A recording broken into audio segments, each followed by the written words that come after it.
জুলাই গণ অভ্যুত্থানে এক দফা ঘোষণাকে ঘিরে নতুন বিতর্ক তৈরি হয়েছে। গণ অধিকার পরিষদ ছেড়ে বিএনপিতে যোগ দেওয়া নেতা রাশেদ খান দাবি করেছেন, ক্লিয়ারেন্স পাওয়ার পর এক দফা ঘোষণা করেছিলেন নাহিদ ইসলাম, আসিফ মাহমুদ নন।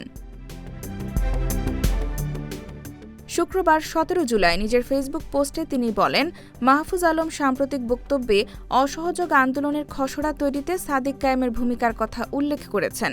তবে রাশেদ খানের অভিযোগ, এ বক্তব্যকে ভিন্নভাবে উপস্থাপন করে এক দফা ঘোষণার কৃতিত্ব নিয়ে বিভ্রান্তি তৈরি করা হয়েছে।